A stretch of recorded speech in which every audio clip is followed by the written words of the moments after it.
भौतिक विज्ञान की क्लास में आप सभी का स्वागत है। आज हम आपको गॉस के नियम के अनुप्रयोग को बताएंगे तथा साथ ही साथ आंकिक प्रश्नों को भी देखते हैं। तो अगली हेडिंग की तरफ चलते हैं। अगली हेडिंग है एक समान आवेशित अचालक गोले के कारण वैद्युत क्षेत्र की तीव्रता। जैसा कि चित्र आप देख रहे हैं, ये गोलीय कोश है।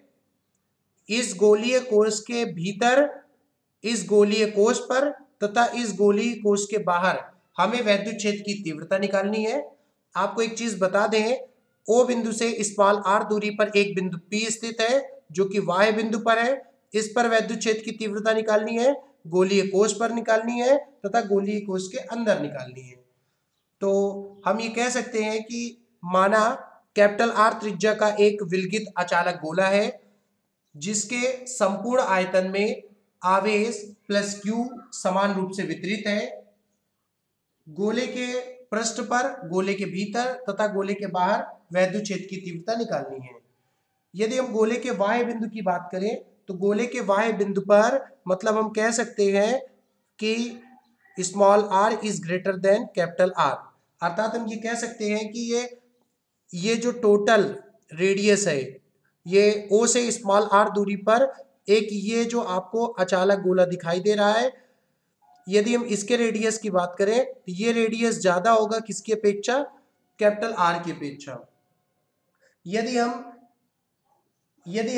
यदि P बिंदु पर वैद्युत क्षेत्र की तीव्रता निकालते हैं, आपको P बिंदु की बात करें तो P बिंदु पर वैद्युत क्षेत्र की तीव्रता E तथा क्षेत्रफल अवयव dA है। दोनों की दिशा एक ही ओर है। तो वैद्युत प्लस के हिसाब से वैद्युत प्लस को देखते हैं तो वैद्युत plus d phi E is equal to vector E dot dA vector. तो यहां से क्या आ जाएगा? ई डी ए का, यदि vector A dot vector B का फॉर्मूला लगाएंगे तो E D A cos theta आ जाएगा। देखिए दोनों की दिशा एक ही ओर है तो थीटा का मान 0 अंश हो जाएगा। ऐसा क्यों हो जाएगा? क्योंकि वेक्टर ई तथा डी ए वेक्टर दोनों की दिशाएं एक ही ओर हैं। दोनों की दिशाएं एक ही ओर हैं तो हम ये कह सकते हैं एक ही ओर हैं। तो अब ये देखिए एक ही ओर है तो थीटा का मान 0 अंश हो गया। तो यहां से d phi E is equal to क्या आ जाएगा? ई डी ए कॉस 0 का मान 1 होता है। अब देखिए दोनों पक्षों में हमने किया क्या? दोनों पक्षों में हमने समाकलन कर दिया। दोनों पक्षों में समाकलन करेंगे तो ये देखिए दोनों पक्षों में समाकलन करने पर तो यहाँ पे समाकलन करेंगे तो क्या आ जाएगा? Integration d phi E is equal to integration E D A. तो यहाँ से क्या आ जाएगा? इसी को हम लोग विस्तार से देखते हैं। ई इंटीग्रेशन डी ए, ये डी ए क्या प्रदर्शित करता है? ये डी ए गोले के पृष्ठ क्षेत्रफल को प्रदर्शित करता है। पृष्ठ क्षेत्रफल, यहाँ पर पृष्ठ क्षेत्रफल का मतलब क्या हो जाएगा? तो पृष्ठ क्षेत्रफल, यहाँ पर पृष्ठ क्षेत्रफल को देखते हैं तो यहाँ पे गोले का पृष्ठ क्षेत्रफल मतलब इंटीग्रेशन डी ए, इसका फॉर्मूला होता है 4 pi r square. Are square हमने इसलिए कहा है क्योंकि वाह्य अचालक गोले की बात कर रहा है। तो यहाँ से ऐसे लिखा था integration d phi E is equal to E integration d A. तो यहाँ से इसका इंटीग्रेशन करेंगे तो ये क्या आ जाएगा? फाई ई आ जाएगा, E into 4 pi r square.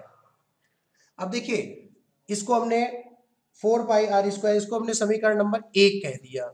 Gauss के नियम से, गॉस की प्रमेय से, तो गॉस की प्रमेय कहिए या गॉस की प्रमेय कहिए, मतलब एक ही है। गॉस की प्रमेय क्या होती है? Phi E is equal to q upon epsilon naught हो जाएगा। इसको समीकरण नंबर 2 कह दिया। समीकरण 1 व 2 से क्या आ जाएगा?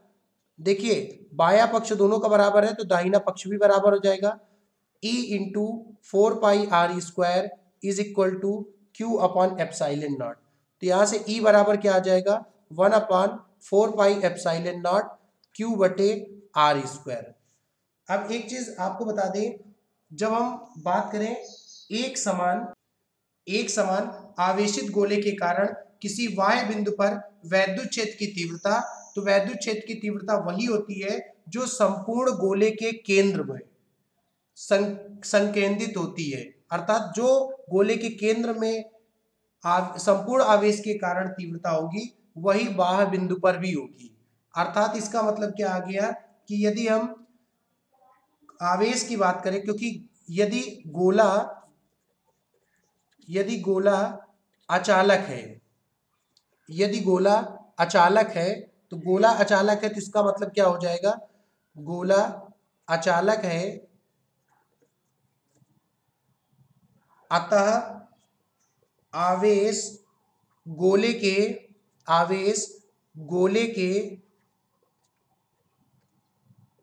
बाह्य बिंदु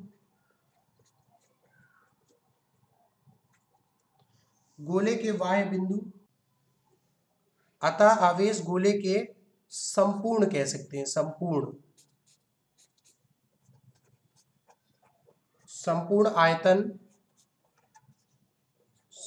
आयतन में वितरित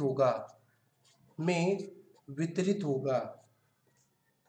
अर्थात आपको बता दें कि यदि आयतन घनत्व, इस पूरे चित्र की बात करें तो आयतन घनत्व हर एक बिंदु पे, अंदर, कोष पर तथा बाह्य बिंदु पर एक समान वितरित होगा। अर्थात आयतन घनत्व रो बराबर Q अपॉन V हो जाएगा। तो यहां से Q बटे V यहाँ पे क्या है, तो यदि हम गोले की बात करें तो गोले का यहाँ पे, ये गोले के कोष है, इस गोले के आयतन 4/3 पाई आर क्यूब हो जाएगा। अब यहां से ये हम कह सकते हैं कि Q बराबर क्या हो जाएगा, Q बराबर 4/3 पाई आर क्यूब और साथ में क्या आ जाएगा, रो।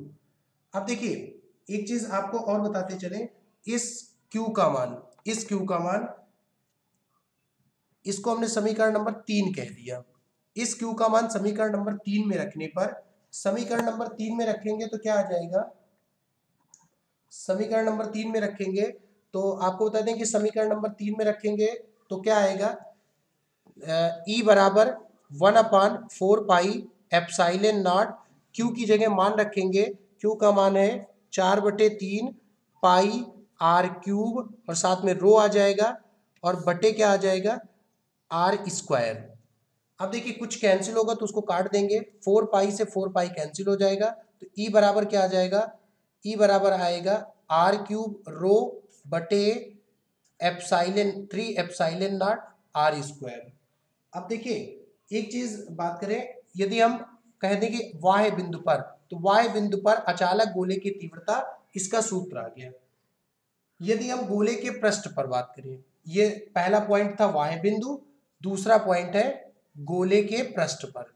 तो गोले के पृष्ठ पर क्या आएगा, तो गोले के पृष्ठ पर यदि बात करें तो गोले के पृष्ठ पर चित्र की तरफ देखते हैं, गोले के पृष्ठ की बात करें तो गोले का पृष्ठ मतलब ये गोले का पृष्ठ, तो ये यहां से लेके यहां तक की जो त्रिज्या होगी वही त्रिज्या यहां से यहां तक, क्योंकि गोले की त्रिज्या समान है तो हम ये कह सकते हैं, हम यहाँ पे कह सकते हैं कि स्मॉल r का मान किसके बराबर होगा, कैपिटल R के। तो यहाँ से E बराबर आर क्यूब रो बटे 3 एप्सिलॉन नॉट आर स्क्वायर आया था ऊपर की तरफ।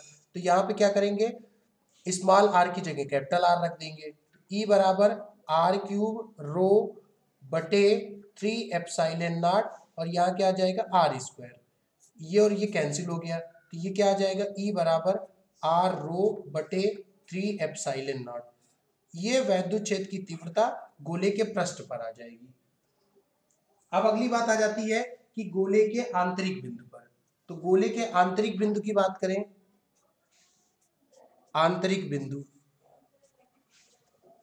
तो गोले के आंतरिक बिंदु पर क्या आएगा, तो गोले के आंतरिक बिंदु की बात करें तो यहाँ पे थोड़ा सा हम लोगों को समझने वाली बात है कि यदि हम वैद्युत फ्लक्स की बात करें फाई ई, तो आंतरिक बिंदु पर जैसे कि फाई ई वैद्युत फ्लक्स की परिभाषा होती है वैद्युत क्षेत्र की तीव्रता तथा क्षेत्रफल, अनुप्रस्थ काट के क्षेत्रफल का गुणनफल वैद्युत फ्लक्स के बराबर होता है। यदि हम चित्र के अनुसार बात करें, यदि हम इस चित्र के अनुसार बात करें कि ये वैद्युत क्षेत्र की तीव्रता E है, और यदि इस गोले के पृष्ठ क्षेत्रफल की बात करें तो वो क्या हो जाएगा, वो आएगा पृष्ठ क्षेत्रफल यहाँ पे आ जाएगा 4πr²। लेकिन आपको बता दें कि क्योंकि गोले के अंदर की बात कर रहा है तो यहाँ पे हम कंपेयर करेंगे स्मॉल r से। अब देखिए यहाँ पे यदि हम गॉस की प्रमेय की बात करें, गॉस की प्रमेय से, तो गॉस की प्रमेय क्या कहती है, तो गॉस की प्रमेय से हम कह सकते हैं कि यहाँ पर फाई ई बराबर क्या आ जाएगा, फाई ई बराबर, तो फाई ई का मान कितना हो जाएगा, हम मान के चलते हैं अंदर वैद्युत यदि पूरे के पूरे गोले के अंदर की बात करें तो वहां पे आवेश क्यू डैश है बटे, यहाँ पे यदि क्यू डैश बटे, यदि हम गॉस की प्रमेय की बात करते हैं तो वैद्युत प्लस का मान नेट आवेश का 1/ε0 गुना होता है, तो क्यू फाई ई बराबर क्यू डैश अपॉन ε0। तो इसको हमने इस समीकरण से इसको कंपेयर करेंगे, इसको हमने समीकरण नंबर 4 कह दिया, इसको समीकरण नंबर 5 कह दिया। अब देखिए इसको ऊपर देख लेते हैं, तो समीकरण 4 और 5 का भी प्रयोग करेंगे।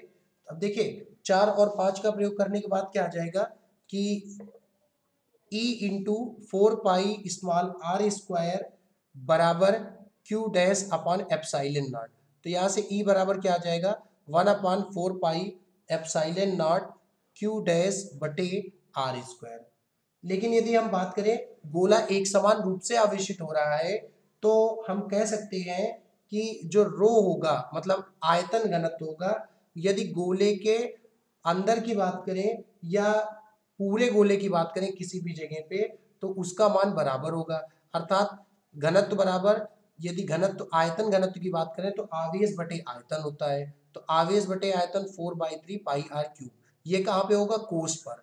यदि कोष के बाहर की बात करें या अंदर की बात करें तो अंदर की तरफ क्या हो जाएगा, क्यू डैश बटे 4/3πr³।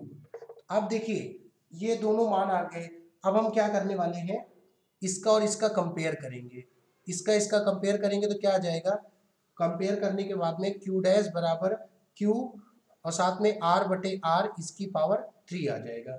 अब देखिए इसी क्यू डैश का मान जो है, ये क्यू डैश का मान, इसको हमने समीकरण नंबर 6 कह दिया, इस क्यू डैश का मान समीकरण 6 में रखने पर, तो समीकरण 6 से E बराबर क्या आ जाएगा, तो देखिए E बराबर यहाँ से क्या निकल के आ जाएगा, E बराबर यहाँ से निकल के क्या आएगा, वो देखिए E बराबर 1/4πε0 क्यू डैश की जगह मान रखेंगे तो क्यू r³ बटे r³ और साथ में क्या था, r² था, ये और ये कैंसिल हो जाएगा, तो ये क्या बचेगा, E बराबर 1/4πε0 QR बटे r³।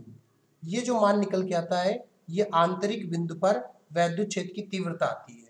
लेकिन यदि हम बात करें यदि धातु का गोला चालक होता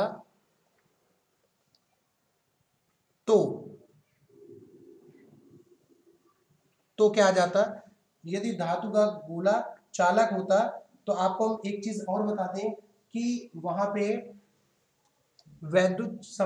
यदि गोला चालक होता तो वैद्युत क्षेत्र सर्वत्र 0 हो जाता, अर्थात E का मान क्या आ जाता, 0,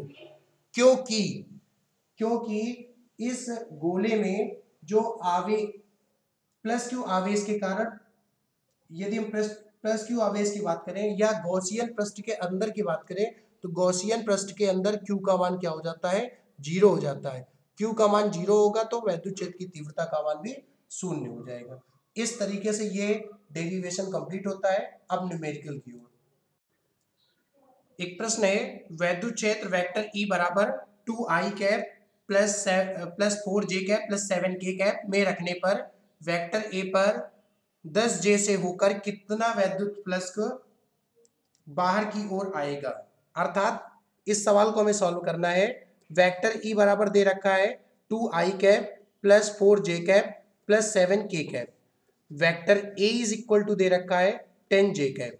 वैद्युत प्लस की बात करें तो फाई ई बराबर होता है vector E dot A vector. तो यहां से क्या आ जाएगा 2 आई कैप प्लस 4 जे कैप प्लस 7 के कैप और साथ में क्या आ जाएगा 10 जे कैप। तो यहां से क्या आएगा, इसको हम लोग थोड़ा सा एक्सप्लेन करते हैं। 2 आई कैप प्लस 4 जे कैप प्लस 7 के कैप, साथ में क्या आएगा 0 I cap plus 10 J cap plus 0 K cap. अब देखिए डॉट प्रोडक्ट करेंगे, इसका इसमें गुणा करेंगे, इसका इसमें गुणा करेंगे, इसका इसमें गुणा करेंगे, तो क्या आ जाएगा, इसका इसमें करेंगे तो 0 आ जाएगा, इसका इसमें करेंगे तो 40 J cap dot J cap plus इसका इसमें करेंगे तो 0 आ जाएगा, अर्थात 0 I cap dot I cap plus 40 J cap dot J cap plus 0 K cap dot के कैप। तो यहां से क्या आ जाएगा 0, यहाँ पे आएगा I cap dot I cap plus 0 K cap dot के कैप। तो यहां से हम ये कह सकते हैं कि आ जाएगा 40 J cap dot J cap का मान 1 होता है, बाकी सब 0 आ जाएगा। तो इसका आंसर क्या आ जाएगा 40 मात्रक। अगला प्रश्न है कि 10 की घात -7 कूलाम का एक बिंदु आवेश 1 मीटर भुजा वाले घन के केंद्र पर स्थित है। घन के संपूर्ण पृष्ठ से गुजरने वाले वैद्युत फ्लक्स की गणना कीजिए। यदि आवेश केंद्र पर नहीं है तब वैद्युत फ्लक्स कितना होगा। अर्थात वैद्युत फ्लक्स, यदि हम वैद्युत फ्लक्स की बात करें तो फाई ई बराबर क्या होता है Q अपॉन एप्सिलॉन नॉट। अब देखिए Q का मान दे रखा है 10 की घात -7 बटे एप्सिलॉन नॉट का मान आप सबको पता है 8.85 गुणे 10 की घात -12। इसका कैलकुलेशन करेंगे, ऊपर वाला कूलाम में दे रखा है बटे नीचे वाला क्या दे रखा है, इसका होता है कूलाम स्क्वायर बटे न्यूटन मीटर स्क्वायर। तो इसका कैलकुलेशन करेंगे तो क्या आ जाएगा 1.13 गुणे 10 की घात 4 newton metre square upon coulomb, यही इसका मान आ जाएगा। अगला प्रश्न है एक समान रूप से आवेशित 2 मीटर त्रिज्या वाले गोलीय चालक का पृष्ठ घनत्व 80 माइक्रोकूलम प्रति मीटर स्क्वायर है, तो चालक पर कुल वैद्युत फ्लक्स कितना होगा। देखिए इसमें भी क्या करेंगे, गॉस की प्रमेय लगाएंगे। तो गॉस की प्रमेय से क्या आ जाएगा, गॉस की प्रमेय से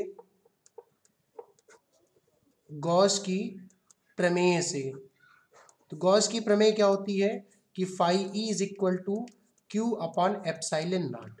अब देखिए यहाँ पे हमसे प्रश्न में दे रखा है कि पृष्ठ घनत्व, मतलब पृष्ठ घनत्व का मान दे रखा है 80 माइक्रोकूलम प्रति मीटर स्क्वायर। आपको पता है कि जब हम पृष्ठ घनत्व के सूत्र की बात करते हैं तो ये क्या होता है, पृष्ठ घनत्व का जो सूत्र होता है वो आमतौर पे आपको पता है कि Q बटे, यहाँ पे यदि हम पृष्ठ क्षेत्रफल बात करें Q बटे A, मतलब हम ये कह सकते हैं Q बटे 4 पाई आर स्क्वायर, ये होता है गोले का पृष्ठ क्षेत्रफल। तो ये हम कह सकते हैं Q बराबर क्या आ जाएगा, पृष्ठ घनत्व, ये आवेश का पृष्ठ घनत्व गुणे 4 pi square, 4 pi r square. तो यहाँ से phi E is equal to क्या आ जाएगा sigma into 4 pi r square बटे एप्सिलॉन नॉट। अब देखिए सबका मान रख देंगे, फाई ई बराबर, यदि फाई ई बराबर सिग्मा की बात करें तो इसका भी मान पता है, यहाँ पे क्या दे रखा है, इसका जो सिग्मा का मान है वो दे रखा है 80 माइक्रोकूलम। तो 80 गुणे 10 की घात -6, मतलब इसको हमने किस में कन्वर्ट कर दिया कूलम में। 4 इंटू 3.14 इंटू, आपको सवाल में कह रहा है 2 मीटर त्रिज्या मतलब 2 स्क्वायर बटे एप्सिलॉन नॉट का मान रखेंगे 8.85 गुणे 10 की घात -12। इसको कैलकुलेशन करेंगे तो फाई ई बराबर क्या आ जाएगा 4.54 गुणे 10 की घात 8 न्यूटन मीटर स्क्वायर पर कूलाम। यही इसका आंसर आ जाएगा।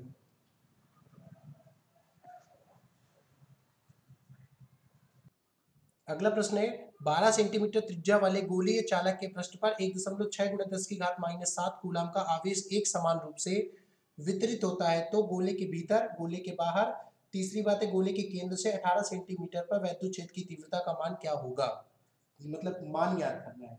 तो आपको बात करें यदि गोले के भीतर, जैसा कि हमने अभी डेरिवेशन भी बताए हैं, तो गोले के भीतर की बात करें तो गोलीय चालक के गोले के भीतर की बात करें तो वहां पे वैद्युत क्षेत्र की तीव्रता, चालक की बात करें तो वैद्युत क्षेत्र की तीव्रता 0 होती है, लेकिन जब अचालक की बात करें तो उसका मान निकल के आता है, जैसा कि डेरिवेशन में हमने बताया था।